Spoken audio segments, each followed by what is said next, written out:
దీపలక్ష్మి స్తోత్రము దీపారాధన సమయంలో పఠించే అత్యంత పవిత్రమైన స్తోత్రము.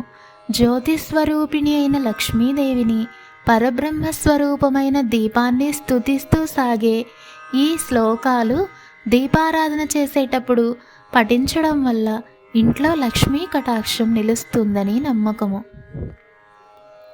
దీపస్త్వమేవ జగతాం దయితా రుచిస్తే దీర్ఘం తమః ప్రతినివృత్యమితం యువాభ్యాం స్తవ్యం స్తవ ప్రియమతః శరణోక్తివశ్యం స్తోతుం భవంతమభిలష్యతి జంతురేషః దీపః పాపహరో నృణాం దీప ఆపన్నివారకః దీపో విధత్తే సుకృతిం దీపః సంపత్ప్రదాయకః దేవానాం తుష్టిదో దీపః పితॄణాం ప్రీతిదాయకః దీపజ్యోతిః పరం బ్రహ్మ దీపజ్యోతిర్జనార్దనః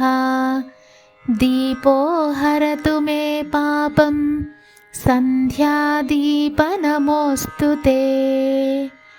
యా స్త్రీ పతివ్రతా లోకే గృహే దీపం తు పూరయేత్ దీప ప్రదక్షిణం కుర్యాత్ సా భవేద్వై సుమంగళా. దీపలక్ష్మి స్తోత్రము దీపారాధన సమయంలో పఠించే అత్యంత పవిత్రమైన స్తోత్రము.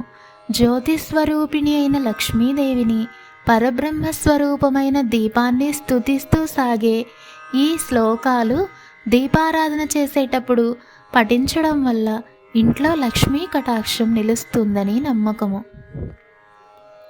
దీపస్త్వమేవ జగతాం దయితా రుచిస్తే దీర్ఘం తమః ప్రతినివృత్యమితం యువాభ్యాం స్తవ్యం స్తవ ప్రియమతః శరణోక్తివశ్యం స్తోతుం భవంతమభిలష్యతి జంతురేషః దీపః పాపహరో నృణాం దీప ఆపన్నివారకః దీపో విధత్తే సుకృతిం దీపః సంపత్ప్రదాయకః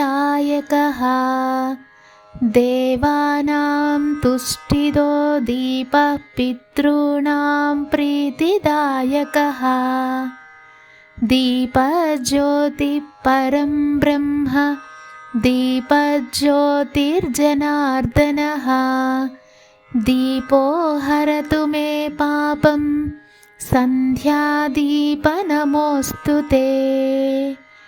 యా స్త్రీ పతివ్రతా లోకే గృహే దీపం తు పూరయేత్ దీప ప్రదక్షిణం కుర్యాత్ సా భవేద్వై సుమంగళా.